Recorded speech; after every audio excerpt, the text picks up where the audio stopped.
hit that subscribe and that like button there on the bottom. Do the HBO special, help a brother out. Me and Mark are here to keep bringing you good content. We got a good guest today. Sacramento hometown kid, finished up at Sac State. We'll go all into that. We have a great show coming for you. Check it out.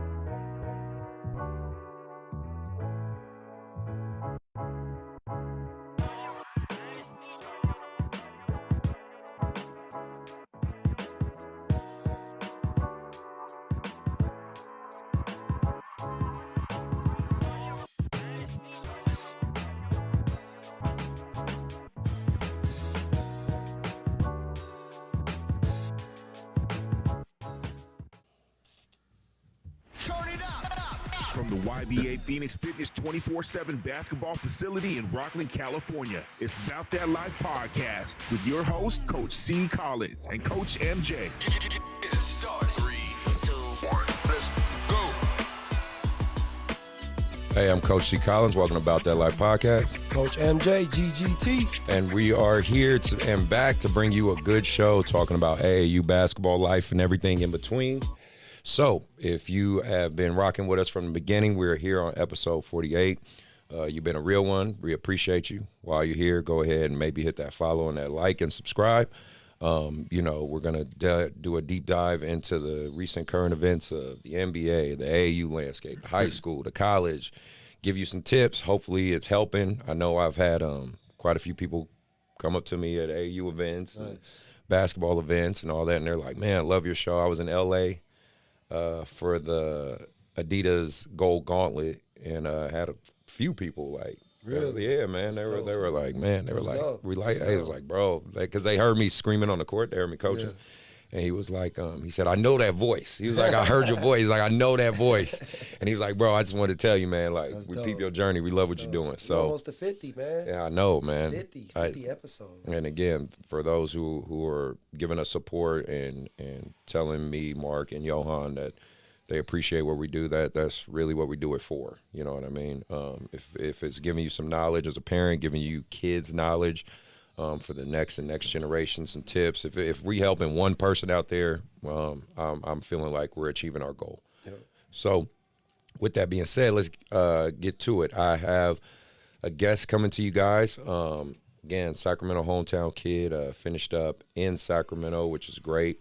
We're going to do, kind of a deep dive into who he is, his basketball journey, and hopefully it can give you guys some tips for the youth side. It can definitely help you guys that are still currently in college. Even the most unique thing that I like having him on the show is he is a case study of the transfer portal actually working in his favor. Me and Mark were talking about it before the show. We hear a lot about, and I get it to a degree, how the cautionary side of the transfer portal, there's 1,000 kids sitting there with nowhere to go, 1,500 kids sitting there with nowhere to go. Like, I get it. I'm not saying you should ignore that. But I do think we do need to acknowledge there is another side to it where it works and it's actually beneficial for certain athletes, because we have one sitting right here in front of us. So without further ado, let me introduce Zach Chappell.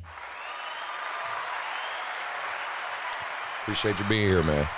Yeah, thanks for having me, man. Zach legend already. It's been a long time coming. I've been trying to get it going, but glad to be here. No, I appreciate you taking the time. So I'm going to mention who you are briefly, because I know sometimes guests feel weird about saying like who they are and what they did. So you could, I'll do that work for you. Yeah, we'll help you out with that. I appreciate it. So, and correct me if I'm wrong on anything, because obviously I'm taking all this from the internet. So you tell me if I need to correct something.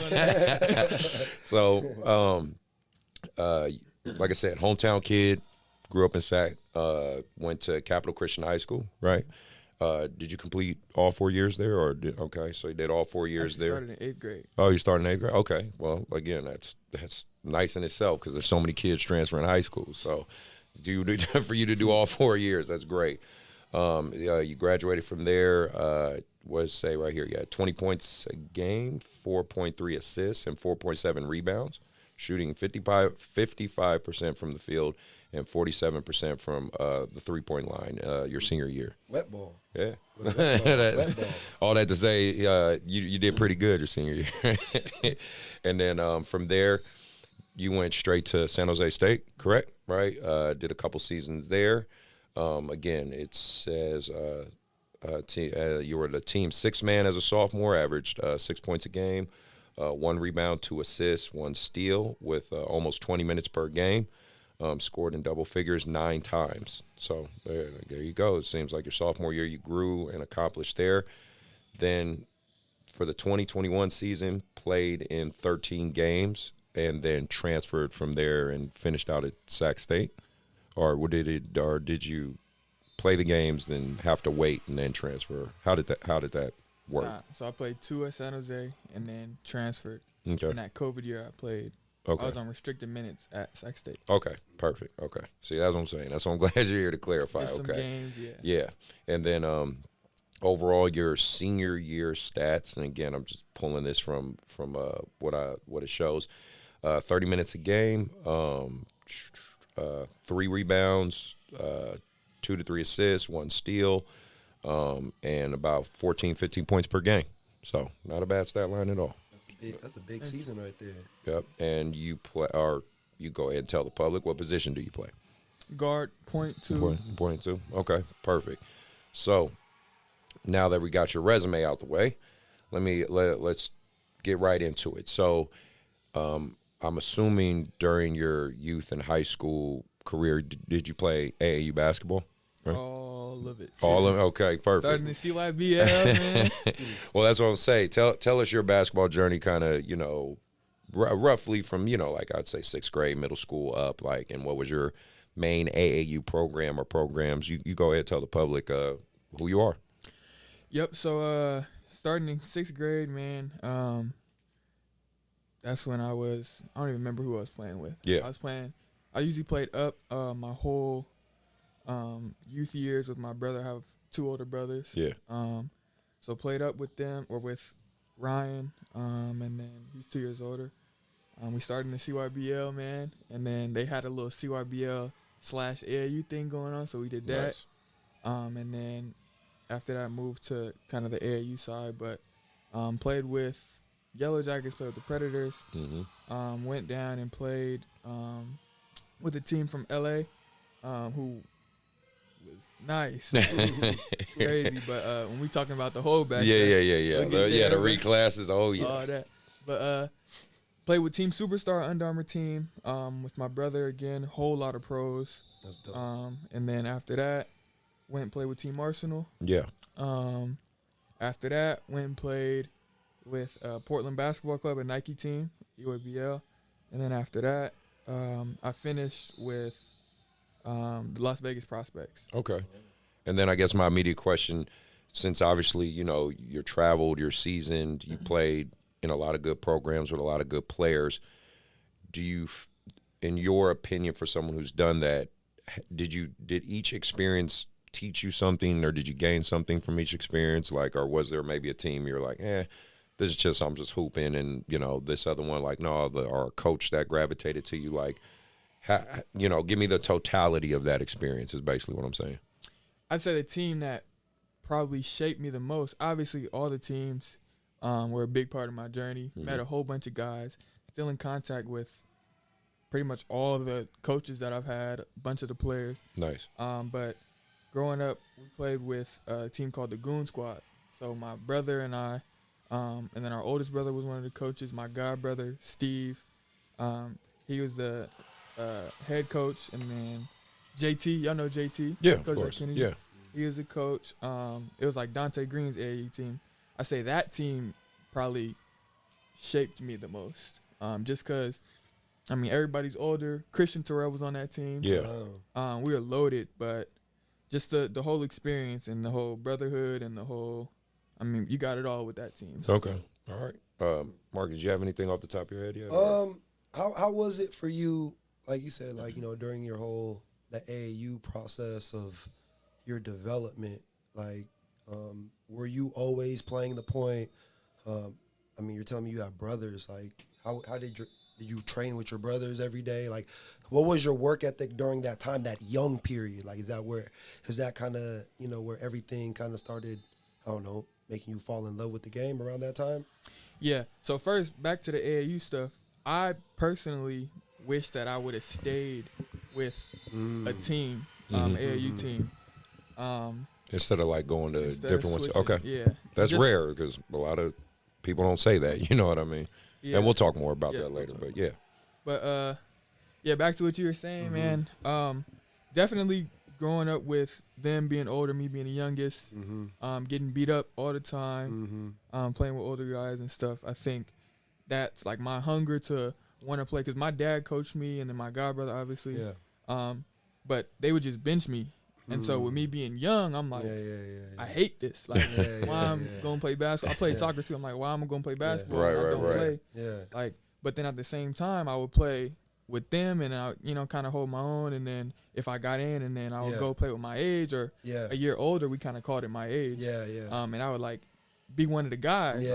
So I'm like, okay, I kind of, you know, I saw that working. Growing up, it was tough, man. I didn't know if hoop was for me for real, just because, I mean, I'm like, if I'm sitting on the bench, like, and your dad was right. and your dad was the coach. Exactly. Right. But it, you know, it built me. So I'm thankful for that, for sure. That's dope. Did it help you dealing with that adversity? You think it helped mold you into like your approach to the game today? Yeah, and it was deeper than hoop for sure. Okay. Yeah, adversity is everywhere, man. Y'all know. Yeah. I'm 40. Trust me. I know.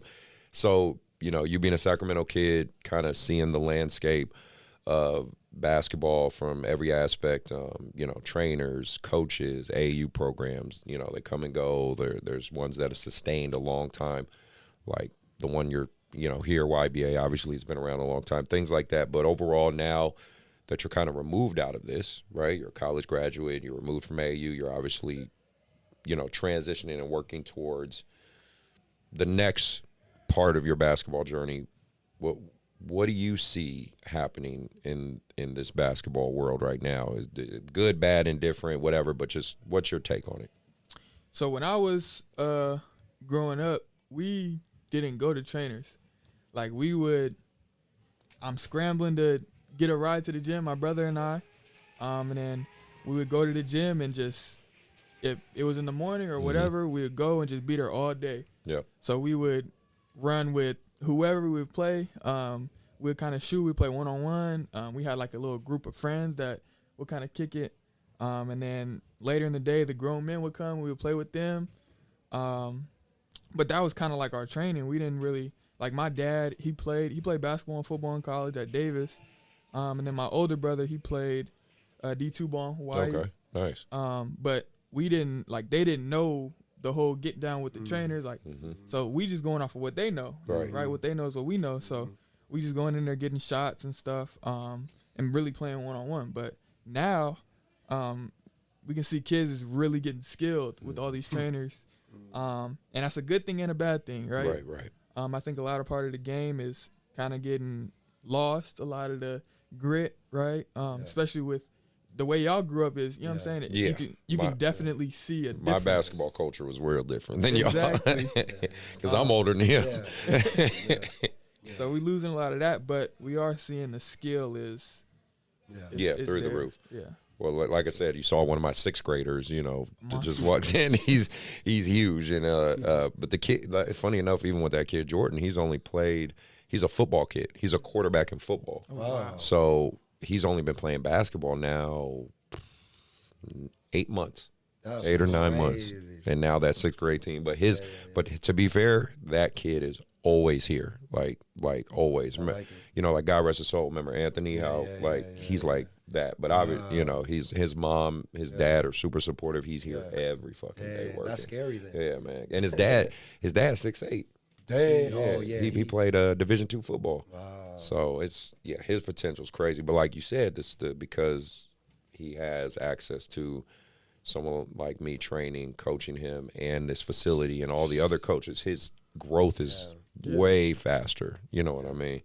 And I kind of, just on a side note, I kind of like getting football kids and turning them into basketball players because you know they're going to be tough. They're tough, yeah. You know they're going to be tough. You know it's hard to make a soft hooper tough. Like you can't, it's just nothing you can do about it. Like it's a longer process, or they just don't got it. Right? Football players, I know they coming to be tough. I got to soften them up. Like, hey, you can't just run dudes over, man. You got to calm down. Like, I much prefer that. That's true. So then, reflecting on your basketball career thus far, right? Seeing the ups and downs and things like that. What has overall been your motivation to just, to keep going, to things like that? Like what gets you out of bed to say, you know what, I'm gonna go in the gym and put in the work every day? My faith is a big part of my life. Okay. That's really everything. And really, like, I don't have like a traditional like Christian faith. Okay. It's so many layers to the Bible that we have to, that I've been as of late kind of unfolding. But so my faith for sure, and also obviously my family. Mm-hmm. Family's a big part. Like for example, I'm going to play in the Drew League on Sunday. Hey. And nice. It's always huge. It's always been like a dream of mine, right? And don't end up on YouTube getting dunked on or something. It might happen. Nah, but it's always been a dream of mine. And I was at dinner with my family yesterday. And I'm like, I might not go, might not. And my fiance, she's like, but you've always dreamed of it. Like, why would you not want to? She was like, I think you need to step back and be like, what would like young Zach, think of? And then kind of my parents and my brothers like, y'all, you can't pass this up. I 1,000% like agree that. with them. Exactly. Opportunity. Exactly. All right. Well then, let's talk about the transfer portal, because that's obviously huge. You're a great case study of this, because the reality is the transfer portal is still in its infancy. It's still a very young it's true. process, right? So you being kind of one of the first, the beta testers, if you want to call it that, like the first generation, and it worked for you. So, walk us through it. Obviously you say however detailed you want to be, because obviously I know you might not necessarily want to throw anybody under the bus or something, but all I'm saying is walk us through it. You're at San Jose, you're reflecting, you're thinking to yourself, COVID happens, you're like, it might be time for me to make this move. You make the move. Do you go to the coach first? Do you type something up? Like, just tell us how it works. Yeah, so my first 2 years in San Jose, it was, I loved it. Like, I loved the school, I loved the people. But what made it tough though is that it was our head coaches at the time. It was his first head coaching job, so we didn't really have I think it was his third year in. My second year was his third year, so we didn't really have like a culture that we had set. Like when I first came in, it was 8-9 new guys. Okay, right. So we're all trying to figure it out, and obviously we won 11 games in 2 years. So that doesn't make it any better, right? Right. Yeah, and losing is tough. Yes. Right. Everybody's wrong. Everybody think they're right. And so that played a part. But also my whole class really got together, and we were like, look, man, like we're at the point, because college basketball at that level will really make or break you. Yeah, sure, I agree. Especially when you're young like that. We didn't really have no like vets that was real, because our vets were JUCO guys that were just in it too. So so we didn't have nobody to really tell us how to move or anything. So we're like, yo, if we gonna stay, we gonna just be on the hoop team. We gonna get our school and just be cool. Like we're not gonna try to play further. And then we had another meeting, and we're like, man, we want to hoop, bro. Let's get out of here. Let's go to a more established program, and let's try to turn this thing up. So after we decided that, talk with my family, talk with my mentors and stuff, and then went to the coach and was like, hey, this is what I'm thinking. I appreciate you. Like, coach was really good to me outside of basketball. Like, basketball, he was good to me too, but outside of basketball, like, I had some family stuff going on, and I didn't have my license at the time. He drove me all the way from San Jose to Sac and back. Like, he's a real good dude. Yeah. So it was hard for me because I'm big on loyalty and Yeah. you know, trust and stuff. And so it was hard for me to be like, kind of break it to him, like, hey, I'm leaving you. Like, Yeah. you know. So I did. It didn't go well. He was not happy, obviously, losing players. I wasn't the first, but and so I told him. We had several conversations. Kind of had some conversations outside of, you know, I probably ain't supposed to say this, but had some conversations outside of, because I didn't want to, my worst fear was entering the portal and not having nowhere to go. So I'm scrambling, talking to, you know what I'm saying, different people I trust. They didn't talk to Sac, so Sac has nothing to do with this. But just making sure that I have programs that are like, no, we want them. Like, well, you know, so kind of went through the back end, was like, okay, cool, I have these couple schools lined up, so if I don't get anything I want, I'll be straight. You have somewhere to go. Yes. Right. And then talked to compliance. They put me in the portal. After they put me in the portal, then it was on. Okay. It was crazy. So step me or help me just well, not necessarily for me, so the audience knows. When you do put your name in the portal, is it like you go talk to an administrator and they do it for you, or is that kind of how it works? You just go to a counselor and say, hey, I'm trying to do this. I just don't know personally. So it's compliance. So you go to compliance and you're like, hey, I want to enter the transfer portal. They're like, okay, cool. Then they'll do everything, put your name in there. So you can really do it without telling your coach. Like, people do that all the time. But you do it but you respected your coach and that relationship, which is the right way to do it. That's absolutely. But I didn't know. Yeah, that's what I'm saying. That's why I'm glad. See, that's why I'm glad we're talking about this, because I have no clue. What's crazy is all the coaches will get like an alert saying, hey, this person just entered the portal. So if you my coach and I go backdoor you into the portal, you get an alert saying, you find out anyway. So and so, you like, this is my player. Like, what you mean? Oh, that's crazy. I mean, yeah, I'm pretty sure you know stories of guys who've done that, or you know, felt the need to do it, which I can only imagine. I ain't been in those shoes, so I don't judge. I guess obviously I assume every coach recruits a kid and wants them to stay there all 4 years, but the landscape of college basketball has changed. You know, there is no more 4-year scholarships. No. There isn't, you know, it's year by year, right? Yeah. So it's tough. And that's something I found out too, is that it's always been year to year. So and it's really semester to semester. So like if a coach is like, nah, we don't want him, they'll boot you in Christmas. You'll come back like if they really want to and find somebody else. Yeah.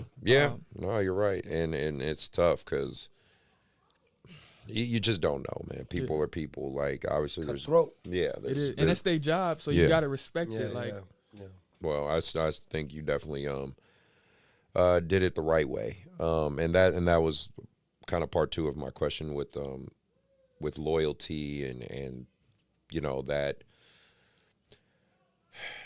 seems to be a huge thing and I deal with it in AAU basketball big time, because like you said, you played for a lot of multiple programs. So that still goes on. There's a lot of kids that play for a lot of programs, and Mark knows with me, I'm very much I grow my kids, but you know, I'm really a grassroots guy. I get kids when nobody's looking at them, you know, nobody even knows their name, and I really put them through that journey, and then when they're really good, they've left. You know what I mean? And some leave the correct way, right? Like having a conversation, talk to their parents, whatnot.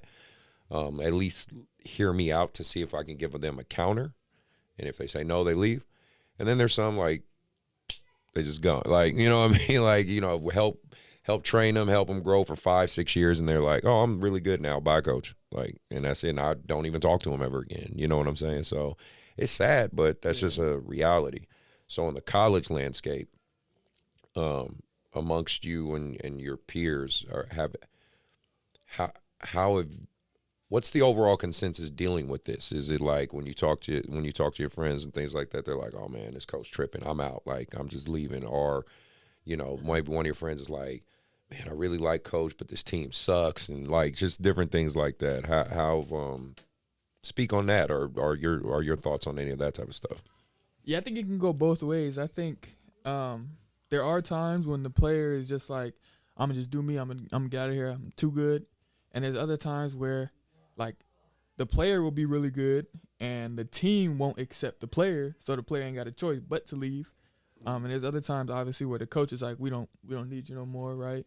And then there's the time where the player's like, I'm capable of more than what I'm, you know what I'm saying, given. So I think it can go however. But when we talking about loyalty, I think that at the end of the day, there can be a respect and there can be a loyalty with still moving on. Yeah. And I think that, especially with coaching, like when I went to San Jose, I literally went there for a coach. I'm still in contact with him today. We're still pretty close. Well, not pretty close, but we're cool. Yeah. When I go to LA, I talk to him. Yeah. He's at USC now, but when I went to San Jose, it was because of him. Like, I didn't know the head coach. I didn't know none of the assistants. I didn't know none of the players. Nothing. I knew this one assistant coach who had recruited me since I was, you know what I'm saying? Yeah. Like young, like 8th grade. And he was then recruiting left. my brother, and you know what I'm saying? Yeah, so we're close. Trust him. I'm like, wherever you go, I'm with you. Right. Right? So he's at San Jose. And so my first summer there, he ends up getting a job elsewhere in our conference, and he's gone. Damn. So I'm like, dang, right? And there's some other crazy life stuff that's happening, so I'm just like feeling alone. I don't really know these guys on my team yet. And so you was young too. I'm young, like, Yeah. and that was my guy. Like, he's helping me with everything. So now you feel like, damn, this dude just up and left me. Like, you know, I get it. I know what you mean. So no guidance. Yeah. Or mentorship. Yeah, and so from the outside looking in, like, especially with my parents, they're like, oh, like, he, whatever. But then I had to really, like, take a second and look at it from his perspective. He's from out there. He's, you know what I'm saying? He just wants to be close to his family. It's he probably getting more money. Yeah. He's at a better team, so, you know, it's like better you said, for his it's career. his career. Yep. Exactly. So once I looked at it like that, I'm like, okay, I understand. Like, it's no hard feeling. And we had a conversation too. No, well, that's good. That's good. Marcus, you have anything else, or well, before I move on from this topic? Like I said, this shit cutthroat. Like, stuff that you can't control. You know, you have to feel like just listening to that. Like, it definitely made you grow. You know, where you're like, fuck it, I gotta figure this shit out. Yeah. So And the players, like, with, I don't know if this is a question or not, but No. we, like, with us having the power, it kind of evens out the playing field. Like, coaches, whenever they want, they can leave, and you know, players will be stranded. But like, when players, now we have the power to leave and kind of, I guess, lead the coaches stranded. Right? Yeah, I remember you talking about that when Marcus with you when you and Marcus talked on his IG. Shout out to Marcus Kirkland. Shout out Marcus, man. Boy, Marcus, drop above others. But no, I remember you guys talking about that, and I commented under that too. But I agree with that. Like, I do think because you're right. Like, my younger brother, he was at Chico State, and then they fired that coach, and then the new head coach came in and basically said, "Yeah, I'm not keeping any of you." Yeah. And so it overall ended up working out for him because he ended up going to Warner Pacific in Portland, and you know, had a great season, met his wife, you know, living life out there, doing great. But I remember when that happened, he was devastated. You know what I mean? He thought he was set at Chico State, then all of a sudden gone. So no, I get it. What do you guys think is going to be the evolution of this though, with the transfer portal and the NIL money and deal? We'll talk, you know, more about the NIL side, but where do you think this is going? You think they're going to start, or do you think, and when I mean I'm talking about like the NCAA, you think they're going to start putting punishments or restrictions on any of this, or bring back the old rule where you got to sit out a year? Yeah, you think that might happen, or is it just we just Me got to wait and see? personally, I think something got to happen because these numbers are going up. Like Yeah. crazy. Yeah. I mean, I feel like there has to be some type of restrictions, honestly. Like I said, there's a lot of benefits. There are some negatives. But again, I feel like you said, it's so early Yeah. that they're kind of just still seeing how everything is going these next few years. Who knows? I mean, it took them finally, I don't know how many years where now we're getting the NIL. Getting paid. You know, so this transfer portal thing, like I said, while it's happening for just like Zach and anybody else moving forward, you gotta play the game within the game. Yep. You know what I'm saying? And figure it out before it is all gone. So You're right. This is what I think. I think that in any other career, you take whatever you go to school for, right? Or if you don't want to go to school, like you have the power to do whatever you want, whether that's work now, work later, go to school, change schools, all that stuff. So I just don't understand why when we talk about athletics that has to be regulated or that has to be changed or there has to be different. Like at the end of the day, this is whatever player's career. And so they should have the power to either make good decisions for their career or destruct their career, just like any other student. Yep. If we still calling them students. And so I think with that, like I think NIL is great. Obviously, at some point they'll put some regulations just because that's just, how it's going. They're still quote unquote. It's all new, so I'm like, hey, benefit it while you can. So you know what I mean. I was watching, so someone I follow on Instagram, and I actually I'm going to speak on that a little later too. But I like what he's doing is Coach Barnes at Bakersfield. I like that brother. Really good dude. Obviously he did my IG show and all that stuff, and it's just really cool to have a Division I coach talk so candidly on social media because it's understood coaches are on Twitter, right? A lot of them they have an Instagram, but they're not really active like that on them. But he's like an active participant, you know what I mean? And he's literally just putting it out there. So there was one he did recently that I really enjoyed that I wanted you to speak on because I just had Kai the episode before you. Shout out Kai. Yeah, man. Shout out Kai. And it's really cool watching both you guys, graduate and have your careers and stuff. So, but he was talking about how hard it is to be a good basketball player, period. He's like, it's just hard to be good at basketball. Like, you have to accept that. Like, parents, kids, and yes, and height plays a factor. If you're short, that works against you. You just have to accept these things, right? And move forward. You know what I mean? Like, and I'm a firm believer in that myself. Like, I talk about it. Mark, I think you've heard me say this in previous episodes. I'm a black business owner in a predominantly white area. That's reality. Like, I can't sit here and act like that's not real. I'm sure I can complain and say, well, this person could be racist or this person. Like, yeah, I can complain, but what does that do to help me? You know what I mean? That's just me complaining, right? At the end of the day, I gotta, say fuck it and keep moving forward. Yeah, exactly. So, he was speaking on how hard it is.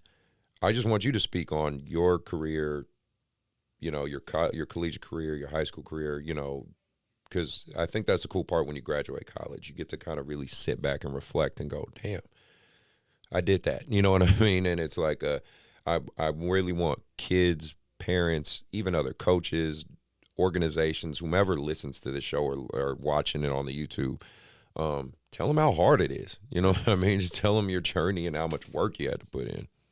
Yeah, it's extremely tough. I mean, especially if you want to play at the highest levels. And people don't really understand. Like, people see the glitz and glamour. And, you know what I'm saying? But people don't understand, like, the hours. Like, when you talk, it's beyond a 9 to 5. Like, this is when you wake up at 6 a.m., like, it's what you're thinking about all day. This is everything you're doing is to prepare your body to perform the best. You in the gym, you're in the weight room, like, taking care of your body. Like, so it's literally a 24/7, like, thing. Me and Kai said, not to cut you off, sorry, but I'm just saying, me and Kai literally said his episode, like, to be athletes like us, and like I said, I'm an old man now, but I'm just saying, like, you know, to play at the collegiate level professionally, whatnot. You got to have a screw loose. Kevin Garnett to me said it best. He said something's got to be wrong with you. Trust me. Like we're not hardwired normal. Why other people want to go home and sleep, we're like, no, I want to go give some more shots up. Why people are like, you know, damn, I'm tired. I've been doing this for 4 hours. We're like, no, I can do another 5. You know what I mean? Like there's a madness to us, right? So I just thought that was a really cool point. I think that's something we all can agree on or understand. Like I'm still involved in basketball. I don't even play it no more. So it's like clearly there's an obsession there. So, you know, please keep going. Speak on, you know, your work and everything you had to do.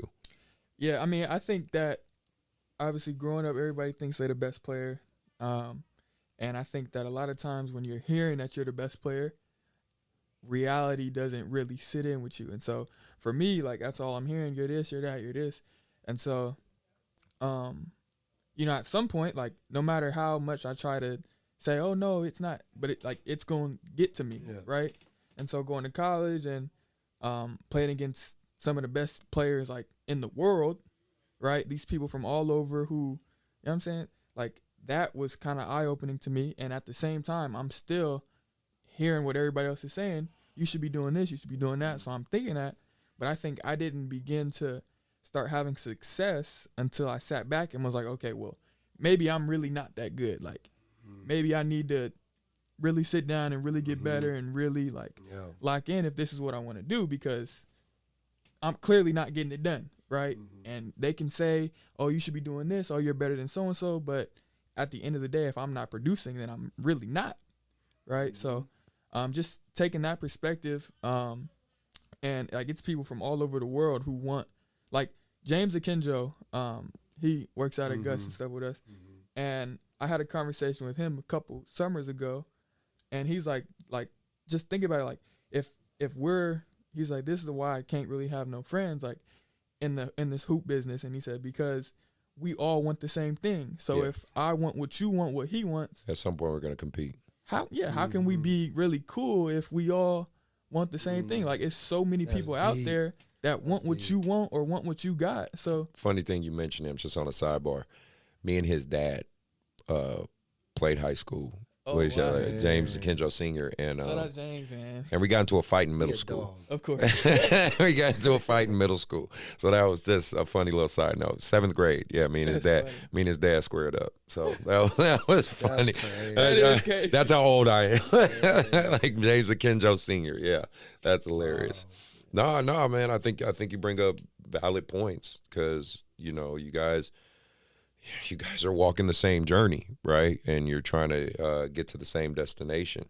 Do you have any for any kids that are listening, or do you just have any straightforward tips or advice to those guys or girls, I should say? Yeah, I mean, accept the journey, accept the good, accept the bad. Don't get too high, don't get too low. The same stuff you hear all the time, but, like, if you really accept what's going on, you really take the time to sit back and think about, you know what I'm saying, like, where you want to be, but where you're at, be realistic, like, all that goes into play. Being real is, like, that's the toughest thing for anybody, not just hoopers. But if you can be real, if you could think about, like, yourself, see yourself from different perspectives, I think that's what helped me. Okay. And then any tips for parents? Parents, be involved, but stay out the way. I think that's a good advice right there. I can't say that enough, but, you know, I'm just the AAU coach. They just think, like, you know, I'm just being I don't know what I'm talking about. But I think on parents, like, my parents growing up, they were super involved. They were on me, but I think as I got older, I really had to sit down with them and be like, look, like, I know y'all love me, right? I know you guys want the best for me, but, like, honestly, you guys haven't gone through what I've gone through, so you don't know, right? And so they were, I mean, every game they yelling, shoot, do this. But once we had that talk, they kind of were like, no, it makes sense. Like, okay. So they kind of sat back and obviously still cheer, obviously still my number one fans and all that, but it was from a different lens. It's like not I'm right because I'm your parent. It's let's figure this out together, and let's, you can teach me because I'm in it. So when that happened? What age were you? Where were you at your basketball career when you had that talk, and how did that change your performance? If it did, I say between my sophomore junior year of high school. And do you feel like, did anything change how you performed, or was it still the same? Like, was having that pressure not there anymore? Do you feel like that helped you, or? I mean, it was an adjustment for sure. Okay. Just because like growing up, everybody want to please their parents. Yeah, of course. Yeah. So kind of having them step back and being like, okay, you got it. Like, you know who to, it was an adjustment, but once I figured it out, then it helped me kind of shoot. You know? That's cool you said that, because, again, the big premise of the show is I want parents to hear this, you know what I mean, so they understand, like, because he knows as well as I do, and he's mainly on the training side, but, parent, and I try to always look at things from both sides. I get it to a degree. Yes, you're spending money, parents, but that's not how sports work. Like, they feel like, oh, I spend this money instant. Yeah, exactly. Like, I should get this product because I paid for it right now. It's like that's why I call it investing, right? You're investing. You're not I use the analogy, at least with my parents, when we have these conversations, because I have them so frequently. I've come up with different analogies, but the best one I can give is watching your kid progress in basketball from literally, like, let's say 3rd grade until they graduate high school, is like watching a stock every single day. If you watch a stock, I don't care what stock it is you buy in. You could buy stock in Disney, you could buy stock in whatever. If you watch it every day, this is like stock marketing 101, in case people don't understand. It goes like this. It goes up and down, up and down, up and down, up and down, up and down. Some days it's, man, I'm making a bunch of, oh my God, I'm about to, I'm about to lose all my money. Like, but if you sit back, because this has been proven by Warren Buffett and all these stock market people listening on YouTube or brokers will know what the hell I'm talking about. But the S&P 500, which is like the main stock that most people use, Warren Buffett and a bunch of millionaires, rich people use, no, the overall, if you look at it within a 10 or 20 year span, it always goes up. On the day-to-day, it goes like this. But years and years and years down the line, it's always doing this. And I tell my parents, that is a basketball player. Yeah. If they're putting in the work, if they have the right coaching, the right training, it's always going to steady go up. And you're going to see it 10 years from now. If you look at it every single day, though, it goes all over the fucking place. You're going to go insane. You know what I mean? So I love that analogy. That's what I try to tell parents, like, you can't look at this stock every day. Yeah. Bring your kid in the session, go sit in the fucking car, and keep doing that for about 5 years. And then we'll see then we'll see, if you have an issue or if there needs to be an adjustment, right? And even with that, like, I feel like a lot of parents obviously try to live through their kids, and that's a whole nother conversation. But I think at the same time, like, when we're talking about being realistic, if we're looking at numbers, like, majority of the kids aren't going to play college. Oh, absolutely not. Yeah, I know. So if we're realistic, then let's just, as a parent, obviously, it's true, be for your kids' dreams and all that, but, like, be realistic in knowing that, well, by the numbers, little so-and-so might not do it's a very small chance. What life lessons and what can this journey really teach us? And there's nothing wrong with being just a great varsity player. You know what I mean? Like, you could have a great high school career and that's it, and that's okay. I tell parents that is okay too. Yeah. Because the things they'll learn through the journey of hoop and the high school is life lessons. It's so much, man. You know what I mean? Basketball is life. Steve Kerr is he's better with words than me, but Steve Kerr always comes up with those analogies of, you know what I mean, like basketball's life and all that. He got that from Phil Jackson, Popovich, you know what I'm saying? So he has the knowledge. It's true, man. It's all life. Okay, well, let's get straight into hot takes now. From the YBA. Not that one. There we go. That button. So let's talk about NIL. This is just a personal reflection of something I was thinking about the other day, and you guys give me your input on this. Looking at someone like Angel Reese. She's about she's a millionaire now, basically. She's, yeah. Shout out Angel Reese, shout out man. to her big time. Yeah, you're right. Definitely shout out to her. Killing the game. That's tight. Watch her, man. She out there doing her thing, man. And it's like, what I was thinking though of, now that you potentially have collegiate athletes that can be anywhere from thousandaires to millionaires, right? I think that can be very dangerous in terms of their actual physical safety, because I think that's something that I don't know if campuses are making measures for, and I don't even know if the athletes are mature enough to think about this. For instance, this is where I give you an example. So I went to college in Illinois, right? It's safe to say, y'all know Chicago's a dangerous place, correct? Right. So Chicago, is pretty rough. Even a place like USC. USC is a great campus, beautiful campus. Go Trojans. My mom graduated from there. But if you go 3 or 4 blocks off that campus, you know what I'm saying? So let's say you are one of those brothers off campus, and Angel Reese is 3 blocks away from you. You know that, right? Because she's all over the place. You know what I'm saying? Like Angel Reese or any entrepreneur player out there making millions, because they always, they broadcast this information. Yeah. Buying new cars, looking at the social media. Remember how people were getting robbed from social media and stuff? Yeah. My thing is, if Kim Kardashian could get got in Paris, who the hell's going to protect these kids on campus? Yeah. That's kind of a nuanced thing I was thinking about, because, again, this is just the way my brain works, but I want these kids to make money, but I also want them to be safe. Yeah.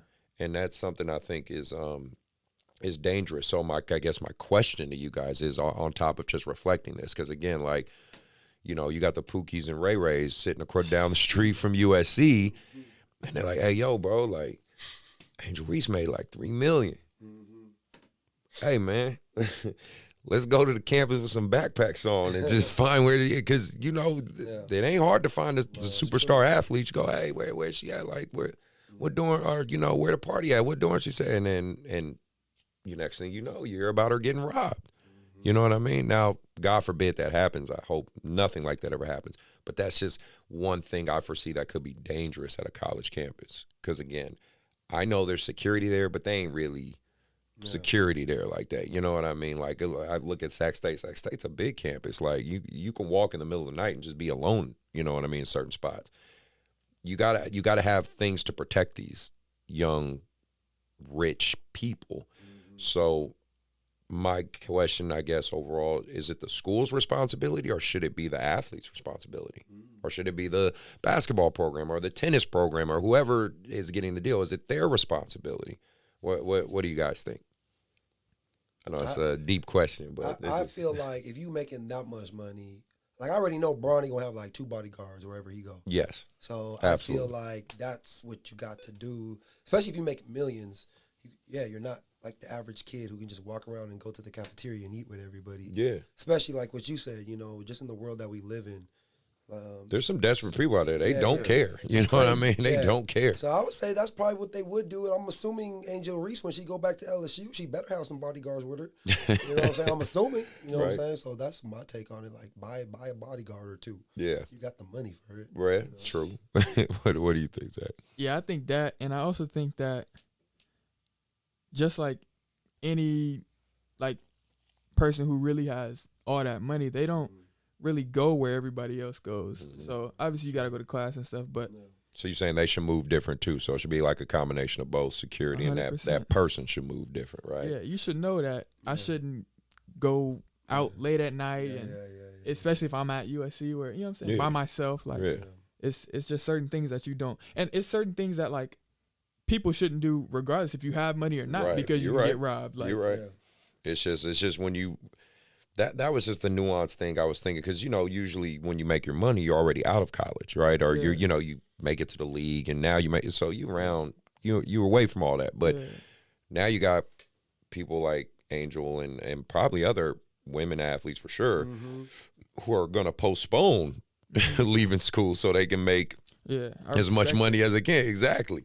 And so, and that is kind of different between, I would say, women's and men's sport and basketball now. Yeah. And let's be real, I know, controversial take right here, but men, generally speaking, are stronger than women.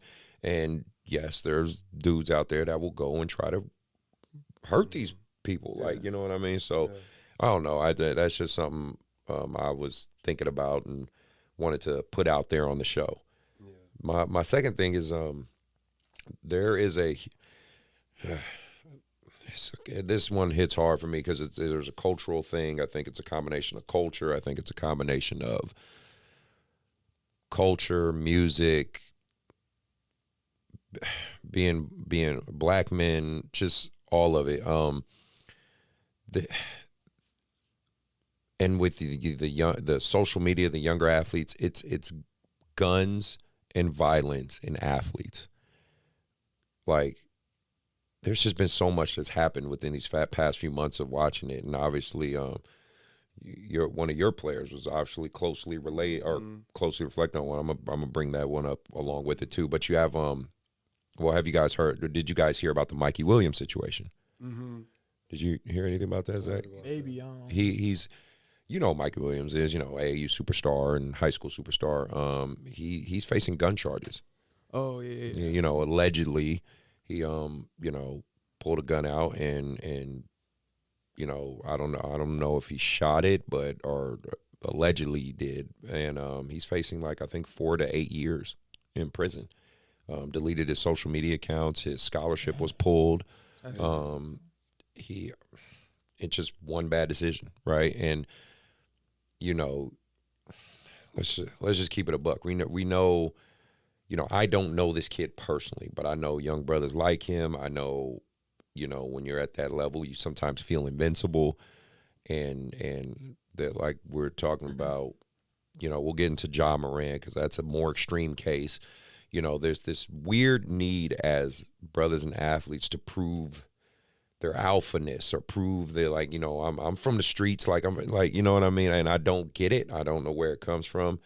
I know with the kid from New Mexico, Mike Peak, he was acquitted, thank goodness. I don't know if you even heard about that. His player went to New Mexico, but Jaden Alexander, New Mexico State. This kid Mike. It was self-defense, but he basically got set up, and he was about to get jumped, and he shot and killed somebody. He had to delete somebody basically for self-defense. So, but it's just so strange. Our athletes are getting involved in all this dumb shit. Just being honest with you, and I just wonder where it comes from. You know what I mean? You guys have any thoughts, reflections on that? Social media, YouTube. Yeah, I think music has a big play in that. But I also think that, at the end of the day, kids, young men are young men. And so some of them gonna make stupid decisions, right? And they just happen to be basketball players. They just happen to be in the spotlight. Mm-hmm. But I think, obviously, when they do have that spotlight, everything's magnified. But people make dumb decisions like this. As sad as it is, the reality is people make dumb decisions like this every day. I guess just I don't. And again, I know I'm from a different generation, right? I graduated high school 2001, right? So, and I grew up in Oakland. There was guns and shit around my neighborhood. I'm not gonna act like there wasn't, but athletes didn't grab them. You know what I mean? You had homies around you. You know what I'm saying? And the people in the hood was like, nah, stay away. Yeah. So when I'm hearing about Mikey Williams allegedly has a firearm, how the fuck did he get the firearm? You know what I mean? That's the question in my head more than anything. I know guns are everywhere, but usually it's like someone's gonna be like, nah, bro, what you doing? No, you don't do this. You know what I mean? Or even what compelled him to the point where he felt like I had to do this. Because again, I think it happened at a party or something like that. And dumb decisions I agree with you on. But it's just this need to either it's this need or compulsion to commit violence is what I question. It's not like they out here doing dumb pranks or something. No, they, or doing some dumbass TikTok trend. It's the violence is what I don't understand. And I guess, I don't know. It bothers me. I feel like, like what Zach was saying, I think for sure, number one, I would say you put in the social media and the music, you know what I'm saying? And then for me, the inner circle, the family and the friends, even the blood, you know what I'm saying? To where I feel like, I was just watching this thing on Scoot Henderson and his parents and his circle. It was just really just family, blood family, where they have a gym, they own this gym, and they develop kids around the area. Like, he grew up in that, and of course his dream was to get to the NBA, but it's his approach. Like, he has structure, he has family, his circle, everybody's, I guess in a way it's like they're all about him doing it the right way. Yeah. And then you got some other players who are at that basketball level, like Scoot Henderson in a way, but their inner circle, their friends and family are just all about, well, I guess you can, in a way, like, they don't have the right approach. Yeah. You know what I'm saying? Like, they're basing it off, they're just riding off the talent, but not understanding that somebody so young, so fragile mentally, needs the right guidance, even if, they have this talent. You know what I'm saying? I feel like it can go, like, Bronny has been raised since day one how to approach this the right way. Yeah. Compared to, like, John Morant, whose dad, or his family, and again, I'm not judging, but like, LeBron has been through this, you know what I'm saying? So to have maybe an NBA father, Stephen Curry, you know what I'm saying? Yeah, like, look at their background, look at their inner circle, look at their family. I feel like that will probably tell you a lot of answers of why some of these kids, the Mikeys, the Jaws, you know what I'm saying? Yeah, they're talented, but who's around them, And I feel like that's the biggest thing. You know what I'm saying? Because like he said, like, the world is the world.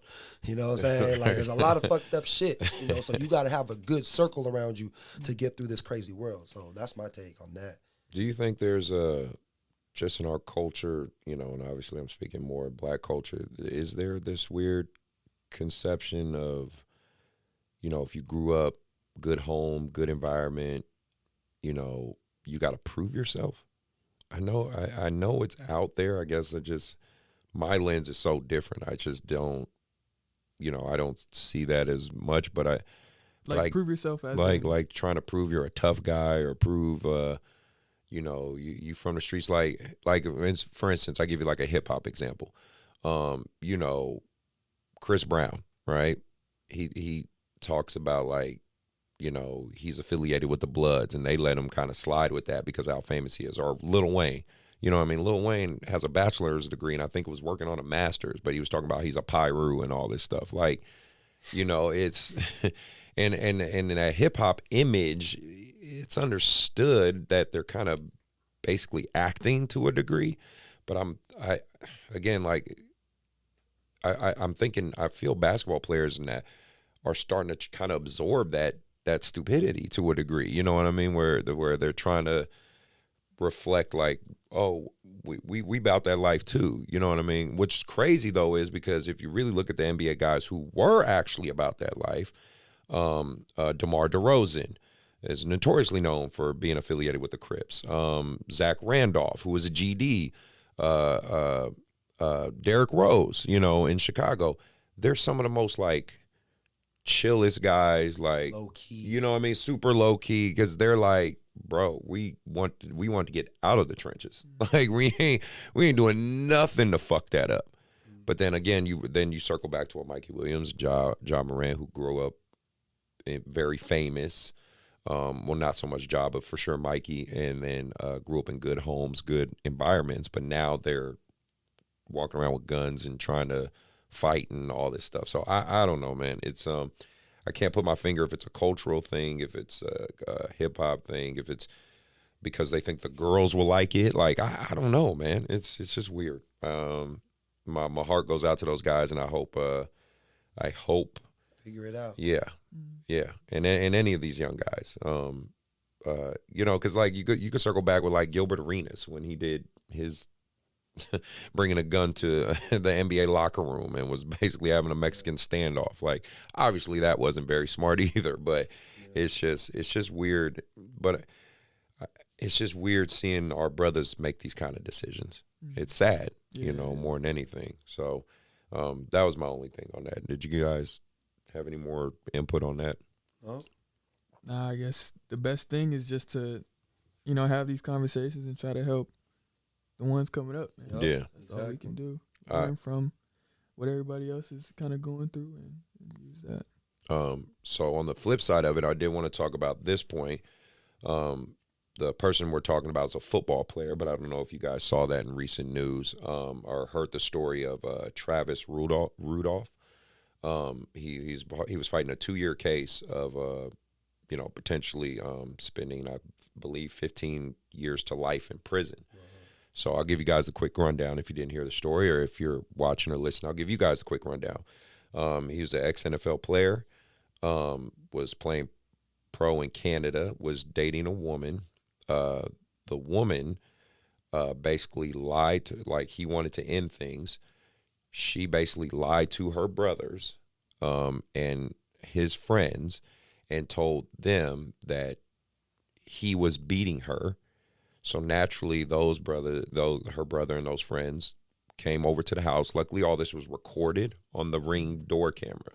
That's why I suggest to a lot of you young brothers or athletes or men in general, get cameras around your home. It could save your life, right? So basically, they found all this out because they did it in a group text, and they took the perpetrator's phone.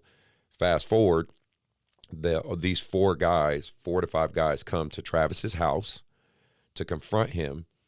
They brought guns, right? One, she literally in the text said basically shoot his shit up. Sheesh. She told them to basically kill him because he didn't want to be with her anymore.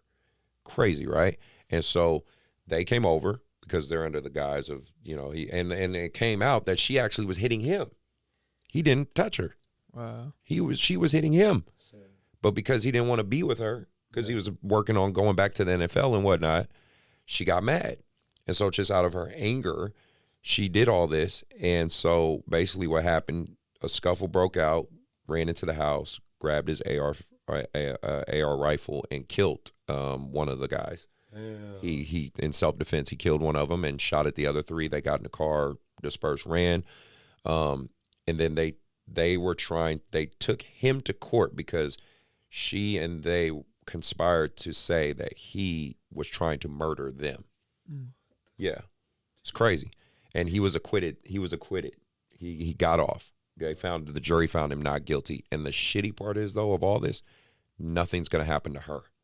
She orchestrated all this, and nothing's going to happen to her. So I'm going to play just a quick 2-minute video, and I just want your guys' reaction to this because I just think it's relevant because just being real, young athletes your age or younger, you guys are targets. You just are, especially by the opposite sex and by a lot of just haters and people in general. So I think I do want to talk about this side of the sports world and, just how fucked up it is. But I'll play this video for you guys real quick. This is literally the cheapest way to get hotels. I just got one for $3. This is how you do it. Get to this damn ad. There were no shortage of tears, prayers, and hugs today in the Palm Beach County Courthouse. Your life is in 12 jurors' hands. That's a scary feeling. So definitely was nervous, and we definitely pray a lot. We have unwavering faith. So Travis Rudolph cleared on the first-degree murder and 3 first-degree attempted murder charges against him. The case stems back to a deadly shooting in April 2021 after an argument with Rudolph's alleged girlfriend. Rudolph's older sister, Tierney Coleman, says the key evidence in this case was her family's testimony, also applauding the defense attorneys. I think that Mark did a really, really good job exposing the truth and allowing the jury and the world to see what really happened. Rudolph says more than anything, he looks forward to his life getting back to normal. And I finally got my freedom back. I can get back to my life, man. Thank you, God. Thank you for just making this day happen. And I love you. Yes, sir. We wanted to reach out to both sides and heard back from the state attorney's office, their spokesperson, saying this, and I quote, "Although we may disagree with the jury's verdict, it's their job to determine from the facts whether a defendant is guilty or not guilty. We respect the jury's decision. Our thoughts are with the victims and their families in this case." Reporting from the Palm Beach County Courthouse, Chris Gilmore, WPTV. So obviously that's a quick rundown, but yeah, it got found. That and close to. Yeah, It's crazy. 2 years fighting to not go to prison, and all due to a ex-girlfriend being mad at him and lying. Like, Man. any thoughts on that crazy ass story? What you got, Zach? What you think? I just think it's crazy. I mean, I just think the world is so broken, man. The world is so hurting and seeking so much, right? That I mean, for me being like into my faith like crazy, I just think that it's just so much that people want, and it's so much that people desire that they are not gonna find, man. And so it's sad to see stuff like this. It's sad to hear stuff. It's sad that this happened to this gentleman, but it's also sad that, you know, this girl would even feel like that's the right way to go about it, you know. So my thoughts and my prayers is out for all of them, man. It's just crazy. Man, what any words on your end, Mark? I mean, like I said, it still goes back to like what I said, especially when it comes to dating or who you have in your circle, right? Who you associate with. I mean, in a way, I guess, who you really love, you know, and understanding that. But that's, like I said, that's scary. He don't even got control over that. You know, like he was put in that position because she decided, because out of emotion, to put him through that. So luckily everything worked out, you know. But yeah, again, I mean, that's scary. I agree. I agree with both you guys. I think that woman should be put in jail. That's just my overall take. Like, and you know, for people who want to check out more details on the case, please, I suggest you go check it out. When it caught my interest, I was like, wow. So I saw all the details. Like, nothing's happening to her. Like, it literally got found out in court that she basically put out a hit on this man and she could just walk home free. Like, nah, it's just doesn't sit right with me. And I don't care what the gender is. Shit, they could have been a gay couple. I don't care. Like, you can't orchestrate ending someone's life and then just go home. Ending it more than like ending his career and ending his literal life. like karma. Like, so, you know, we'll see what happens with that. Maybe he'll countersue, maybe something like that. But again, these are the type of topics athletes have to deal with. And I think if we don't have any type of platform where we're talking about it, it's a disservice to help the next person or the next athlete, right? That's why, again, that's why, like, I try to make it clear even on this show, and I know me and Mark say it all the time, that this ain't judging, but it does need to be talked about. When things like this are public, you can learn from it. So hopefully someone else doesn't do it. You know what I mean? And I'm sorry, sometimes if you're put like the Ja circumstance, when you do that twice and put it out there for the public to see, well, then yes, you open yourself up to that judgment, right? I know when I say the things I say on this show on the internet, there's going to be people that might disagree, and they're going to say their shit in the comment. I think they deserve that right, but I can't then be upset from me putting my opinion out there and then acting like, well, no, you can't counter it. You can't say anything back to it. If I put it out there, I expect that in return. You know what I mean? So I don't know, man. Just young guys, be smarter. Be smarter who you date. Be smarter who's around you. You know, you can't truly know everybody's heart. You can't know everybody's intentions, but just mitigate it and do the best you can. And you know, I pray that none of my kids or anybody are ever in that type of crazy situation. So, well, moving on from that, I want to talk about some current events with AAU. My just on my reflection on my side, my Adidas contract's going good so far. My 17U, and shout out to Ryan from Touch Shooting, man. Been great working with you, brother. We've had a lot of good conversations. The freshman team and the 17U team both made it to the 3SB side, and we are going to go to South Carolina. So I'm gonna give ourselves an applause for that. So that's big time. Yeah, man. We're doing our thing. We're hoping to go out there and hopefully get a couple wins, if not take the title. And I'm trying to bring something to Sacramento. I was talking to Dwayne Childs about it. Shout out to you, Dwayne. My ultimate goal, and Zach, this is where I think you can chime in too, is I want to bring truly a top level shoe circuit team to Sacramento. Right? We don't have one. In my time here in the AAU circuit, our side, I haven't seen one. Maybe there has been one. I just haven't seen it. And I mean, like, when I mean true shoe circuit, I mean like the Nike YBLs, the Team Lillards, the Jalen Green, where like Adidas is giving you money and you go get the best kid you can, you get free gear. I mean, something like that in Sacramento. Because when I see a kid like an Andre Stojakovic, for example, go play for the Compton Magic, I'm not mad at that. I'm not mad at the Compton Magic. I'm not mad at the moves they made, because ultimately it worked out for him. But it is discouraging or disheartening that we don't have anything in Sacramento for a kid like Andre. You know what I'm saying? So because I used to take pride in my city going against other cities. You know what I mean? Mm-hmm. And I think the problem is Sacramento's so divided. Rockland, Sacramento, Elk Grove, the whole area. I just think it's so divided. Me and Dwayne were talking about everyone coming together. So, you know, imagine if you really pulled the best 10, 11, 12 juniors and seniors, put them on one team and go out there and kill everybody. You know, that's what I want to bring to Sac. So just, that'd be sick. Yeah, just that would be great. Curious what you guys think about something like that. I think. Oh, go ahead. No. I was gonna say. I remember which I didn't know that kid Jared McCain. I didn't know he was from Sacramento. Yeah. And for him to leave Sacramento, exactly. that right there, I feel, is your point. You know what I'm saying? He went to go to LA to get more exposure. Yeah. And he's homegrown from here. So I just wanted to bring that up. But what were you gonna say, Zach? I think. First PHPS. They kind of had that going for a while. They had all the best guys and stuff. But the thing with, like, Sacramento is everybody thinks that they better than Sacramento. And so I think, like with PHPS, I ran with PHPS for a little bit. They had Jordan Brown.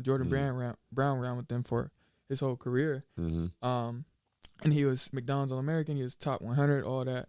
That's another kid we brought up when Andre was here, like a Jordan Brown, you know, to be able to sustain those kids. I mean, like Coleman Hawkins, he was at Antelope High School. You know, I'm watching you younger guys be so talented and so great, and it kind of sucks on I'm just speaking from the AAU coaches side to watch you guys not represent where we're at. You know what I mean? That's all.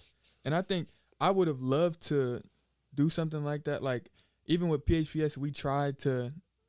For my last AAU tournament, the idea was, because we had an 8th grade team that we played with, and it was like me, Jordan, the student Elias King, Trayshawn Smooth, like we were loaded. Mm-hmm. And after we finished our last 8th grade tournament, the idea was our very last tournament ever of AAU, we're gonna all come play together, and just kind of finish it that way. That's sick. And some of us played, some of us didn't, but I think an encouragement as trainers and AAU directors, I think the encouragement would be like those Compton Magic teams that these guys are going to play for, they've been established. They've been, kind of doing it. So I think if you just continue to grow your brand and get the local kids that you can, right?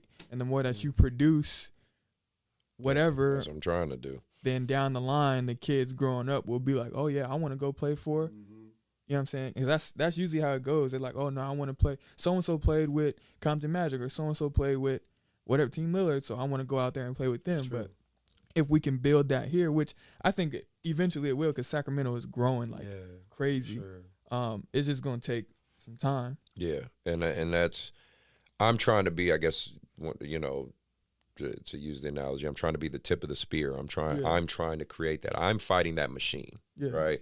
I was talking to Lo about it. Shout out, man. Shout out Coach Lo. Man. That's what I do. He told me, hold on, my bad. Yeah, no, go ahead. He told me to say, Shout out Coach Lowe, man. He taught me everything I know. That's my big bro. Shout out to Lowe, man. No, we were talking about that because, obviously he was he understands the AU side just as good as I do. And, we were talking about that, and he's given me, we've had a lot of good one-on-one conversations where I've been able to talk to him and very candidly. And he says, Chris, you're fighting a machine. He said, that's what you're fighting. You're fighting the machine and trying to crack a glass ceiling. And he said, unfortunately, though, on the back end, because you're the tip of the spear, everyone else is going to come after you because they want to be where you're at. He said, the guys that are like doing what you're doing at like a peak level, they're going to respect you. And he's talking like KP from Arsenal or Joey from Lake Show, or he's talking to those guys who are like doing the things that I'm doing, but they're in their respective areas. He's like, you're trying to do it in SAC, and there's so many programs. There's a lot of talented kids, but everybody wants to kind of be where you're where you're trying to achieve, not where I'm at, because that sounds egotistical, but just what I'm trying to achieve. And he said the difference between you, and again, these are Lowe's words, not mine. He just said the difference between you and a lot of them is you actually have the resources to do it. That's a big part. Yeah, he said you have a gym right next door. You have access to 11 courts. You have your own facility. You've created a platform, this podcast. You have a social media presence. He's like, you have all the cornerstones in place. He said, but the key is like, you have to win. Not only do you have to have all that in place, you have to actually go out there and beat teams.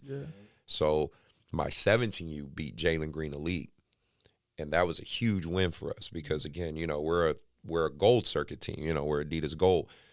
Gold teams aren't supposed to be able to beat 3SB teams, especially an NBA sponsored team, right? We beat them, and we beat them, pretty decisively. It wasn't like it was a 2-point game. We beat them by like 15, 16 points. Okay. So that was a huge win for us, and they got great players on that team. They're coached great, so no knock on them. We just were the better team that day.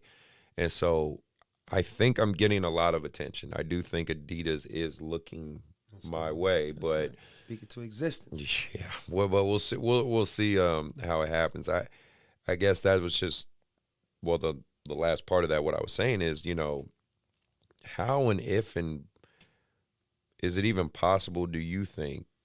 Again, you being a younger, still kind of in that active environment player, do you think Sacramento basketball culture will ever really work together?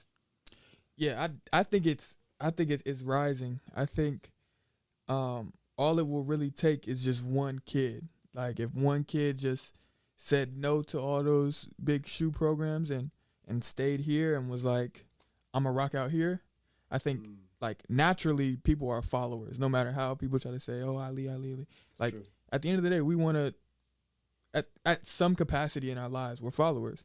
And so if that one kid, or maybe he get him and his homeboys who's also good, like if that happens, then it can change quick.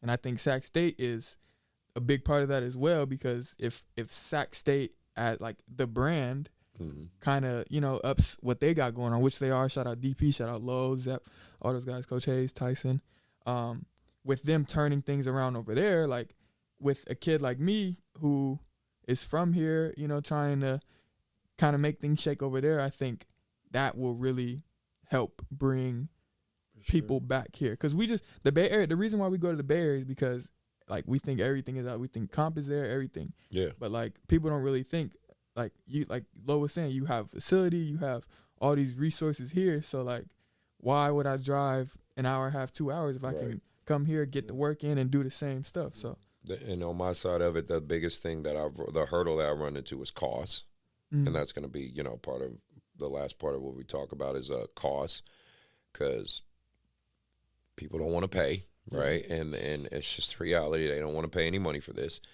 and two, because they believe those platforms can give them access to something that I can or we can't, right? Even whether it's true or not, they They just think that's what I've run into, especially when it comes to YBA and doing this so long. Is like people have gone against us. You know, this AAU club's been around 20 years. You know what I mean? For an AAU club to be around 20 years, it's like unheard of. You know what I mean? So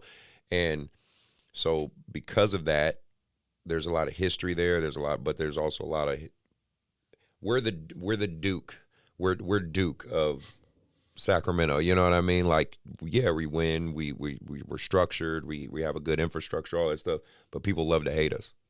You know what I mean? And I know I catch a lot of that hate just because, again, I understand the position I'm in. Like, I'm trying to do something for the forefront of the community, and there's just going to be people that don't like the way I do things or the way I move or the way I talk. I don't live my life making sure people like me. I just live my life trying to make sure I respect everybody. That's my philosophy, right?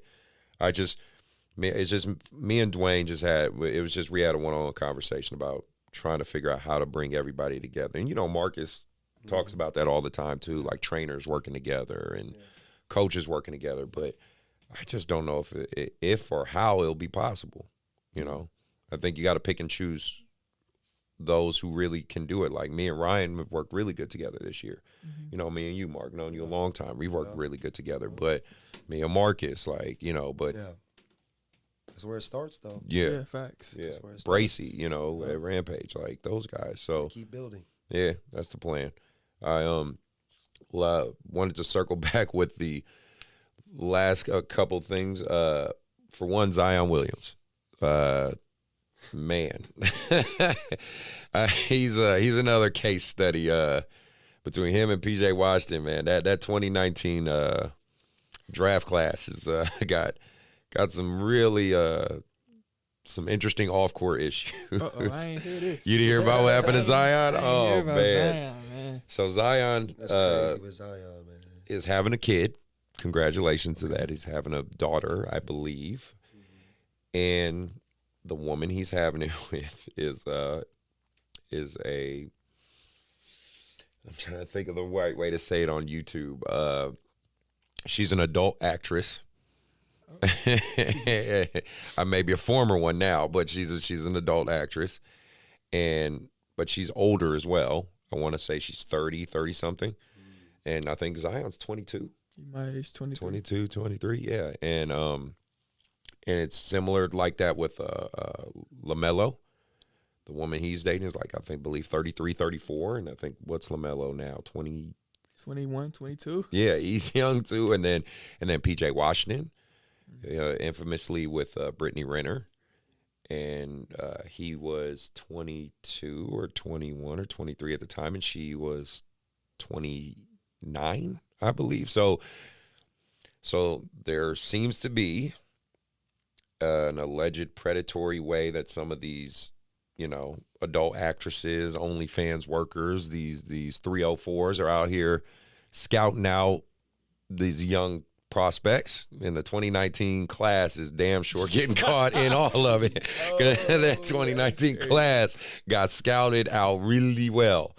And so not only did Zion have his baby coming, there was another adult actress who blasted him out on Twitter. That's cold. That he said everything. Yeah, like what they be doing. It was yeah. Nasty.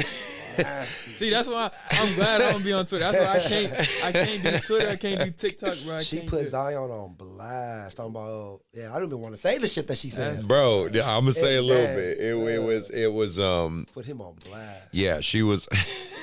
She said, like, I let you spit in my mouth. I let you. That's enough right there, like, bro. No, it was on like Twitter. It's all over Twitter. ESPN talking about it. Gilbert Arenas talking about it. Bro, and Gilbert, you know, he no chill Gil, man. He gonna speak his mind, but it's like, yo, what's going on with these kids? Like, and I mean, like I said, they're only a few years younger than you.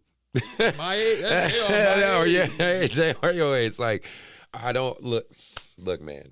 Sound like they living life. Yeah, this is what I think. I think first of all, to each his own. Yes. Like, if that's not how I get down, and how, but I mean, I think that even going back, like men have always, like old white rich men have always kind of got the, you know, the model younger women. And I think that's been happening. I just think now with social media, I don't think that this is a new thing. No, I think now with social media, everything's broadcast. No, and I agree with you. Let's keep it a buck, man. Let's keep, because I even did a fucking whole podcast talking about this. Like professional athletes, like they have that. Professional athletes have access to women all over the world, levels of hot women that we'll never truly know about, which is fine. It's just an unspoken thing we all know is true. Pro athletes, boxers, MMA fighters, like they get we know that, period. Like, let's just, you know, if y'all watching, if you're listening, you know what I'm talking about. So I'm not going to get into super elaborate detail, but you know how athletes can get down. I've kicked it with many Sacramento Kings back in the day, and like we know that professional athletes get attention, right? We'll call it that. They get attention. What's become, what's this new trend though of like basically older women pursuing these younger guys, you know, men basically get shamed for this all the time. You know, they'd be like, oh, you know, you hear about like the age gap dating, right? You hear about, you know, generally speaking, by the way, men are usually older than their wives. You know what I mean? That's just usually that's usually normal, because typically women like older guys, right? But you know, there's this like shaming culture of like if you're a 30-year-old guy dating a 22-year-old girl, right? You know, they're like, oh, that's ugly, that's pedophilia, blah blah blah blah. You know, that's grape, like, you know, whatever, right? But now no one speaks on the reverse of this. That's my thing. I'm looking at that reflection of like, you have these older women, very attractive women, by the way, not going to sit here and act like they don't look good, because they do, but they're actively pursuing younger men like this, because the reality is this. Me being 40, you being 20, I know you're not 20, but I'm just saying, like, I have more life experience than you. I have more knowledge in the way the world works than you, period. You know what I mean? Right, wrong, or indifferent. So isn't this kind of predatory with these older, more mature women going after these younger guys? I mean, it's tough. I mean, yeah. I mean, this is a tough subject, but I'm sorry. It's hard to judge. You know what I'm saying? I feel like, I mean, you know, if you love somebody, you love somebody. Age don't really mean anything. Again, I think because of this, like what Zach was saying, because of social media, you know, and how anything can be a meme, or how a lot of things that we feel that may be non-traditional that have been going on forever are now just out there. They're being really exposed daily. You know what I'm saying? So I feel like, I don't know. I feel like, and yes, and especially with that thing we were just listening to, you know what I'm saying? Like, people got a lot of different agendas, bad and good. Mm-hmm. So I don't know. It can go both ways. I don't want to say that if somebody's older that they can't be with somebody younger. You know what I'm saying? Yes, there's levels, of course. Yes, right, you know, right, but, of course. You know, there's legal and illegal. Yes, of course. Yeah, but that's what I'm saying. But from a standpoint, what you're talking about being predatory, from a standpoint of, okay, well, I'm gonna try to use my social media presence and my physical to reach out to this $1 million NBA player and see if he takes the bait. Yeah, like, that's fucked up. Yeah, it is. Right. You know what I'm saying? Like, especially if they have bad intentions. So yeah, I don't know, man. It's a different world that we live in. It's crazy. Yeah, and I just, you know, I speak on it because I don't think it's spoken on at all. You know, we'll talk about men, you know, seeking out younger women all day, like the whole Leonardo DiCaprio debate that they have. Have you ever heard of that one? So what happened to him? So nothing happened, but what they I'm surprised y'all hear about this. So, you know, Leonardo's like 40-something years old now, right? If they actually grafted his dating pattern. Oh, shit. When women turn 25, he breaks up with them. Oh, shit. What? He's done that for about the last 15 years. That's funny. When a woman turns 25, he ends the relationship. Oh. But then, of course, the debate was like, because they're trying to say, well, Leonardo, DiCaprio's, that's based in, pedophilia and all this stuff. Like, he just likes younger. It's like, no, he likes younger girls than him, obviously, but they're still adults. Yeah, that's what I was. You know what I mean? They're still, like, he's not meeting them. He typically, generally meets them when they're like 21, 22, 21, and they date them because he's never been married. Sounds like a fetish or something. Yeah, but he got something going on. But I'm just saying, but to be fair, typically older men do like younger women, but we're not speaking on the fact that older women are actively pursuing younger, naive men. Because I'm going to be real, Zion Williams seems kind of like a naive kid in life. Like, yeah, he's a great superstar athlete, but have you seen him in interviews and stuff? Like, he just seems naive. He just seems like, he's a kid. Yeah, you know what I mean? He's a kid. Yeah, you know what I mean? He doesn't seem like someone who's really picking up on, okay, this chick trying to get over on I me. always say this. Everybody, I'm a big Kobe fan, so I'll see videos of Kobe at 19. Yeah. Acting the way he acts, and of course everybody don't have that mentality or that mindset where at that young of an age their focus is just basketball. And with the world that we live in with social media, like I said, even like I saw like Tyler Hero's baby mama, is an Instagram model, Instagram model. And he got her right when he got drafted, and who knows, it looks like they in love, but like I said, man, you can get access to anybody now. I mean, well, like Paul George, remember he ended up marrying his baby mama, but at first, it was a stripper that got pregnant by him, and he was like telling her to get, that's crazy. Yeah, he was telling her to get rid of it and all this stuff. Now he's with her, and I'm guessing they're happily married. So I don't know, man. It's a different world we live in, bro. As Future would say, she's for the streets. I should get that. I should get that as a soundbite. I should get that as a soundbite. I gotta put that one on there. Shit. Last thing I wanted to talk about was trainers, coaches, getting paid. It seems that parents seem to have an issue with that more and more nowadays. I actually had a parent DM me about, well, first, let me back up. So it's when Matt, and shout out to Matt, announced me becoming the JV coach at Sac High. Oh, yeah, congrats. That's dope. Thank you, man. I appreciate that. I do appreciate it. Damn, okay. A lot of people think me and Matt are going to make a pretty good team. I like Matt. I don't know him, but I like him. Yeah, no, he's a good dude. He was a great guest on the show, too. And he wants me to be the head JV coach and his assistant on varsity. Wow. And overall, we both got a lot of positive feedback. People think it's going to be great. He did tell me, some people had negative things to say.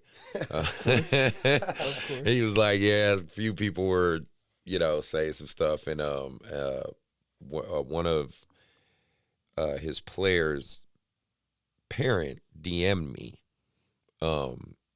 This kid came to try out for my team, like kind of last second, when we were about to do a live period event, and I told him, I had a player that was injured, so I said, yeah, I think he's solid. He can come, do the event. And so I then told the parent the cost.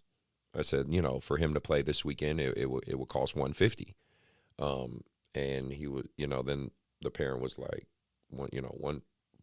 Why do I have to pay $150? I was like, because the tournament's not free.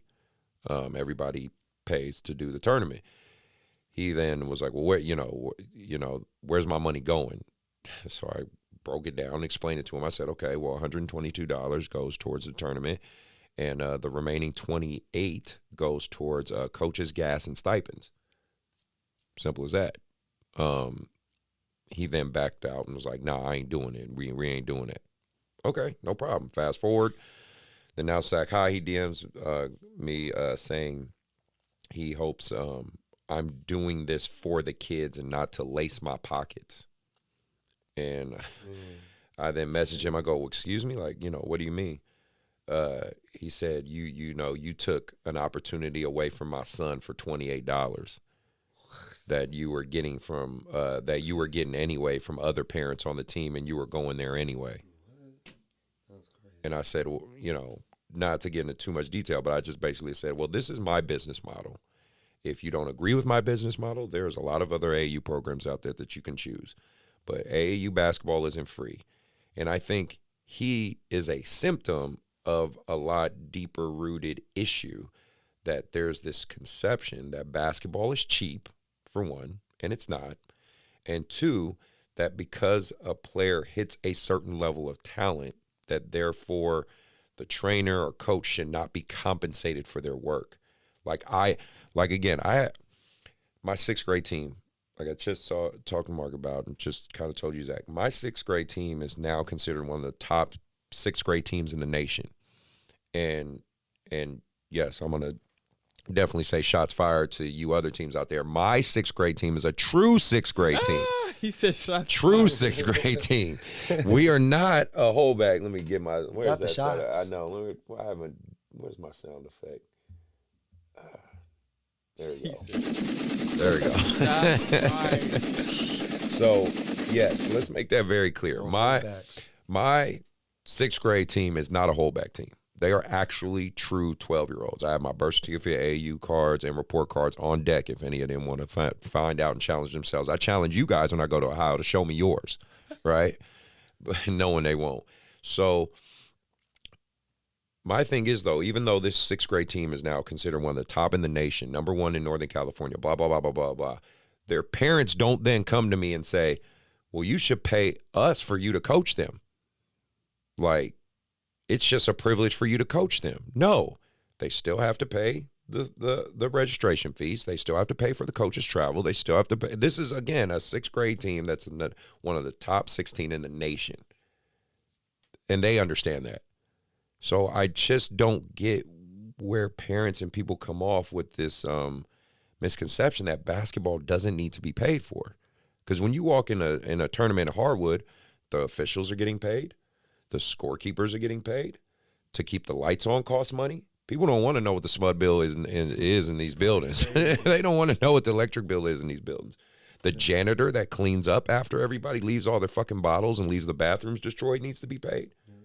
Shout out to the janitors. Yeah, right. Shout out to them big time. So where do they think this money comes from?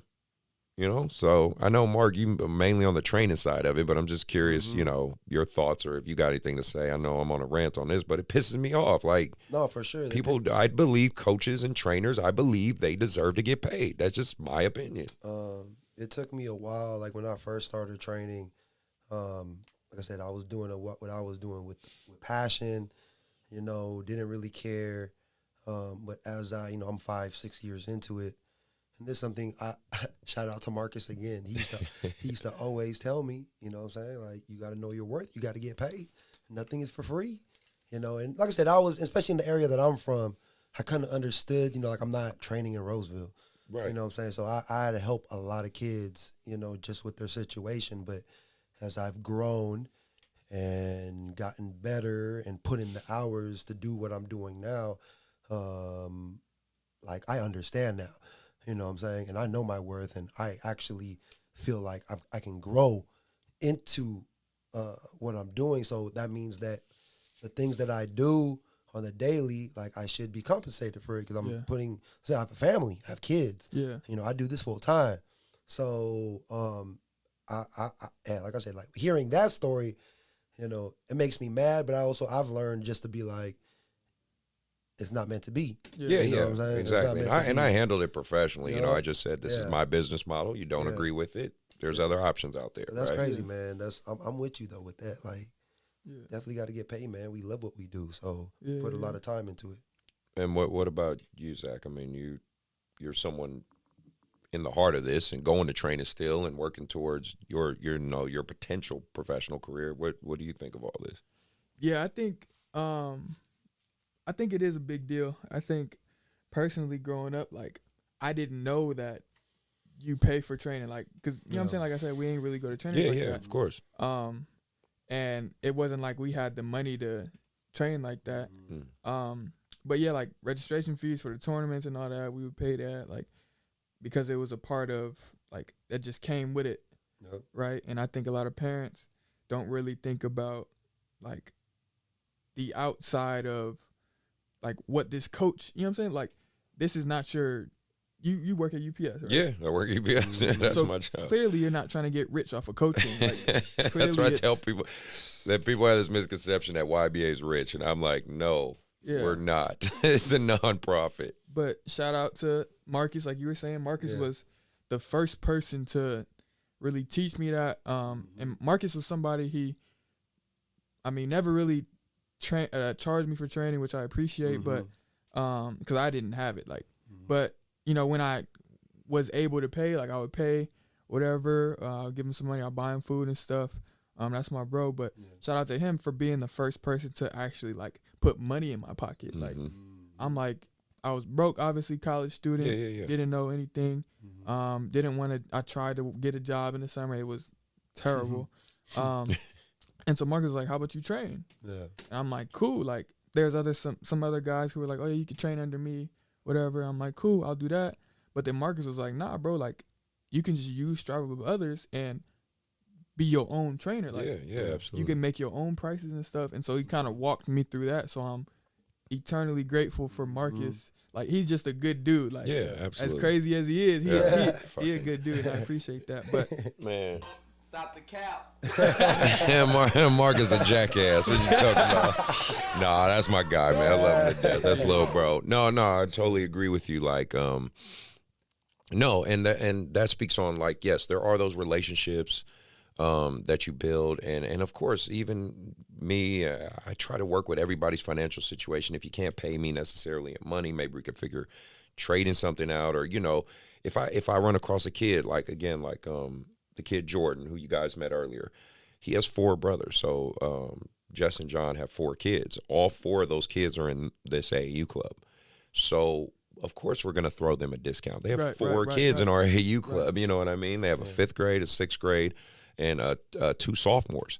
So it's like, yeah, let's help them out. You know what I mean? Because they're helping our club, because their kids are actually good kids. They work hard, good basketball players. You know what I mean? So you pick and choose those moments, but you know, when the people just basically try to lie or nickel and dime you, or, you know, they'll pay one trainer, but then they'll come to you and don't want to pay you, or try to get a discount. I don't know. And another thing to go on with that, like, I feel like basketball specifically is not, there is like, it can't be equal. It can't be fair. Like, so if, as a coach, if y'all are coaching trainer, if y'all want to train this kid for free, like, that's y'all, it's y'all business. Y'all can do that. Parents need to understand that, like, you know what I'm saying? Like, y'all, it's y'all business. Yeah. Like you said, if you don't want to rock with it, that's cool. Yeah, it's their business model. Tons of them. Yeah.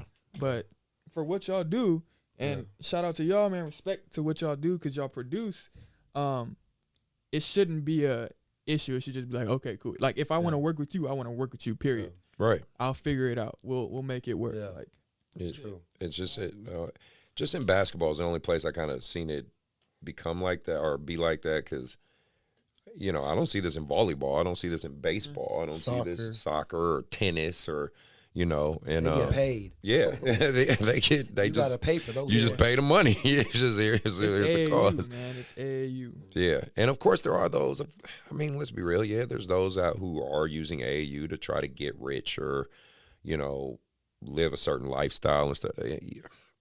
I tell parents and kids, use discernment. Like, use some common sense. I know common sense ain't common nowadays, but just use some common sense. You know what I mean? Like, if the AAU director's pulling up in a Tesla and you're like, do you have a job? No, I don't got a job. Like, you know, maybe this guy might be doing a couple different things and using the AAU money. But, you know, in my experience, most coaches, trainers, it's a labor of love. You know, we do it because we love the game. We're obsessed with the game, and we enjoy what we do. Like I said, if I could quit UPS and actually sleep and not have to do this, I would love to do that. But, you know, it's just not something I'm with. I just have a firm standpoint that I believe people need to be compensated for their work. 100%. Period. And even though it's a labor of love, even though we love coaching, we love training, people need to be paid. You know, I'm gonna repost this soundbite. Please do. You know that. Yeah, I'm knowing Joe, he'll chop a lot of this up and make some good shorts out of it. No, yeah, and I think that was my last thing. Just, you know, understanding that these people are dedicating their time. I'm more speaking and reflecting on that. Let me set my tone right. Yeah, there you go. Perfect. But no, I want people to know, you know, trainers, coaches, anyone that's dedicating their time to these kids is doing a service that you guys really need to take into account and appreciate. Because like Mark said, he has a family. I have kids. Like, I'm flying across the country, pulling time away from those things in order to help someone else achieve their dream and goal. And I think sometimes it's a little ignored. So parents, as I've said before in this segment of the show, if it's not a good fit in terms of you don't like the costs, you don't like the way those things balance out, just move on. Just go to where it's free. I think, you know, most rec leagues are pretty cheap. Like you said, CYBL, I think it's pretty cheap. Salvation Army, you get what you pay for, basically. And for you kids out there who are looking for people to help you out, and you might not have the money, you might not have the means, talk, advocate for yourself, talk to trainers. If they see the potential in you, most of the time, we try to work with you. We try to help you. Like I said, I got kids here, come from some pretty tough backgrounds. I just tell their families, hey, if you can get to the gym, you can get to practice, don't worry about the cost. You know what I mean? But open your mouth. Don't assume just because you're really good, we just gonna cover and take care of you. So, you know. Closed mouth don't get fed. Exactly. So with all that being said, yes, sir. I think we had a really good show. And if you listened all the way through to the end, you're a real one. I appreciate you. If you listened to it little by little by little and you made it to the end, still appreciate you. Zach, do you have any shout outs you want to give out right now? Shout out my fiance. Smart man. She's tight. She's in law school right now. Shout out to her. Shout out to Sac State, all the coaches over there. Shout out to my mentor, Charvis. All my family, my brothers, everybody, parents, Grammy. Shout out all y'all, man. All right, perfect. And then next episode, we're going to have coming up pretty quick. It's going to have Frank from One Vision and two-time Olympian, former WNBA player, Ruthie Bolton. So I'm looking forward to having her on the show. I think they just did a Netflix documentary or some documentary. They were talking about the women's team. So that's going to be really cool to check out and talk about. Obviously, her perspective on women's basketball and where it's at. I'm looking forward to talking to her about. Shout out Coach Brandon. Keep doing the content you do, brother, man. I know we talk and you're doing great stuff, speaking out there. I'm supposed to also have coach from San Jose State, Danny Hendricks? Damani, sorry. Sorry, Damani. He's going to either do the show or he's going to do my IG Live. So he'll be cool to talk to. Me and him have had a lot of good conversation. And shout out to all my YBA kids and all you guys who've been supporting and listening and supporting the cause. Mark, did you have any shout outs, anything? Appreciate you, Zach, man. Good luck, man. Good luck for your future, man. Thank you. Shout out to y'all, too. For having me, I really do appreciate it. No, man. Thanks for coming, man. Again, hit that like, hit that subscribe. Check us out. Check out, got the IGs on the link in the description. Check us out. Feel free to reach out anytime if you have any questions. And we are out.